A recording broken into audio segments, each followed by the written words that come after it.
This is him speaking on Air Force One with Sean Hannity about his new deal that's coming with China. Check it out. Mr. President. Hi, thank you very much. Okay, by the way, we're on a beautiful Air Force One. Not a bad plane. Not bad at all. Not bad at all. It's a beautiful plane, and we're doing a lot of business. We have a lot of good things happening.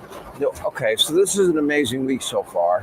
You get a deal with China. I'm just going to list it, and then we get into detail. India and Pakistan played a big role. Hopefully, the peace stands. You slash prescription drug prices. Most favored nation, the American people will get first dibs in terms of prices. The last American hostage has been released. We're on this trip to Saudi Arabia, Qatar. There's not much going on in your life, is there? Well, I've been busy, but I've enjoyed it because we're getting things accomplished. We're getting things done. You know, you can have times when you're working very hard and not getting things done. That happens too. But we're getting a lot done. I don't think there's ever been a little period like this with the potential nuclear war. And two countries, they have very good leaders, people I know very well. And, you know, it was a very important process. We got involved with India and Pakistan. You got involved early. I've never seen a president get this much done in this short amount of time, and is this visible in doing it. Give us a little insight. What happened behind the scenes? How were you able? Well, I didn't like what was happening, and you hear, you know, they're two very strongly nuclear countries, very, very powerful amount of nuclear too, serious stuff. And if that ever started, boy, that's the beginning of something that could be really bad. Even a minimal, you could have millions of people killed. And with one shot, two shots. And I just thought it was something we could get involved in. And I did a good job. Marco did a good job. And JD did a good job. We sort of were a team. And we, I think, convinced them to let's have peace and let's go and make trade deals. If we can make trade deals, we like that much better than nuclear weapons. That's usually the way that you solve for problems is help people get money. If you ever want to convince somebody that they need to do things differently, even if you want to go into the hood, hey man, what you doing, bro? Why y'all beefing with them? Y'all know y'all gonna bring all of this heat on y'all. Y'all know y'all gonna have all of the police running down your stuff, messing up the money and stuff. Hey man, listen, what if I can get them to focus on this? The supplier been doing this and so on and so forth. What if I can hook you up with the plug? I hook him up with the plug. Y'all stay in y'all own territory, prevent each other from getting into a beef, and then y'all focus on getting to the money. Man, let's get this money, bro. If you ever want to incentivize people to not go to war or to not beef with each other or to not crash out, you got to put some money into it. If you want to incentivize them to have war, then you can get a woman involved. But if you want to, the minute that people see women, they ready to crash out immediately. They gonna crash out over two things: money and women. Either you messing up the money or you not getting enough money. And so when people start getting dusty or they get too greedy, but if you start asking, listen, if you want to fix the situation, hey man, let's put the guns away and let's get to you see the women at the door? You can use women to start a war, or you can use women to end the war. You can use money to start a war, or you can use money to end the war. If you start talking about that bread and then start getting that trade deal done, people, you know what? Man, ain't no use in dying over that little skank. And she was busting it down for a real one. Man, I don't know what I'm thinking. Have you ever talked your homeboy off of a ledge because he was about to crash out over a chick? Have you ever talked your homeboy off of a, hey man, hold on, bro, look.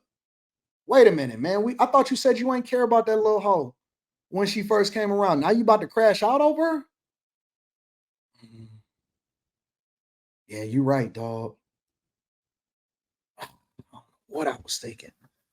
I got too caught up, man. Dog. Hey man, come on, man. Let's go out to the strip club, man. Let's go find some new baddies. You replace that chick with a new chick, he don't even remember nothing about her. He ain't even tripping about her no more. Now he done came to his senses because he was all caught up, he was all focused, he had that chick all in his head. Now he come to his senses, he back. He back. He ain't tripping off of her no more. He over. He ain't even tripping. Now she crashing out because he ain't focused enough on her. That's how you fix a situation. That's how you get a deal done. And that was a great thing. And we did a good job with the Houthis. Stopped with the shooting of the ships. They like shooting Is that chips a done deal? Because there's been conflicting reports that some of their leaders are saying, "Oh, that's not true."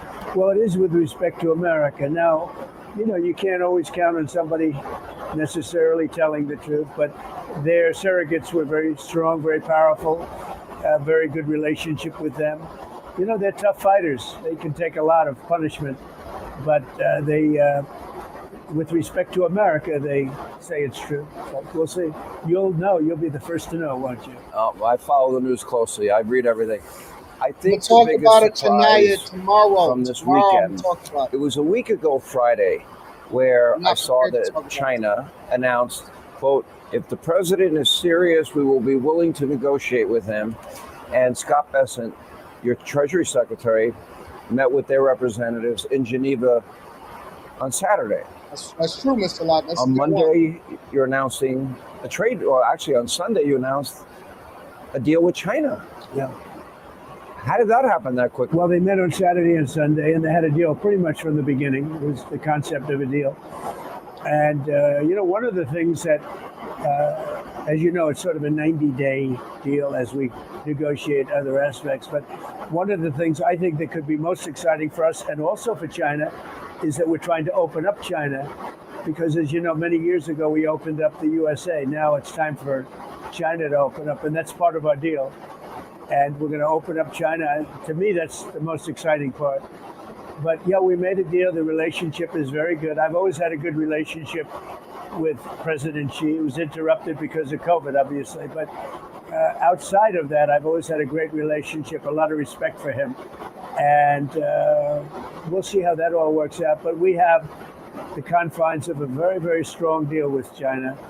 But the most exciting part of the deal, it was mentioned, but we don't talk about it yet. That's the opening up of China to U.S. business. And that would be like opening up a whole new world. And I think it would be even better for China. So I think we'll be able to make that deal, I hope. At any point, do you foresee yourself dealing directly with President Xi on the final details of this deal? Yeah, I could see that. I mean, I'm not sure that it'll be necessary, but that happened with the UK. We were close to a deal, but we needed 1 point or 2 points on pork and ethanol. Okay, two very different subjects. And I called up the Prime Minister, who's an excellent man, Keir, excellent man. And within about 3 minutes, it was over. We made the deal. It was a good deal for everybody. And we have a lot of deals now. We have a lot of trade deals that I'd say virtually everybody wants to make a deal. So one of the things that he said that he's excited about is China opening up. I'm gonna tell you one thing that I'm concerned about, and I'm gonna tell you why I actually agree with him on his excitement about opening it up. Because what it does is it opens us up to opportunities to make way more money by not just selling to our own people here in the United States of America, but for us to be able to do business and offer products over to the Chinese, which then helps us make way more money. It helps small businesses, it helps large businesses, and it helps America to grow. Because for so long, we've been so interdependent on us the same way that they interdependent on us, and we haven't had access to be able to market to them, to be able to do business with them. The only thing that I'm concerned about is that the Chinese are notorious. And one of the things that I think that is included in this deal is that they really need to be held accountable for stealing IP and stealing proprietary technology. That is the biggest thing. When you do business in China, and I've been telling people this for a long time, and this has been in existence for as long as I've been alive. When you do business with China, historically, you had to partner with a Chinese company to even be able to open up a plant, a manufacturing facility, a store, anything. It had to be a 5149 deal. When you then got into business with them, eventually they learned what you did. They stole your technology. They pushed you out. They created a company that did it cheaper.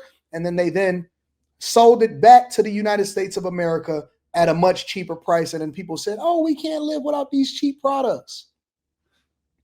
If they can't hold themselves accountable for all of the fakes, for all of the proprietary technology, for all of the theft, for doing business a certain way, they have to open themselves up, but not just open themselves up. They got to open themselves up the right way. They got to open themselves up the right way.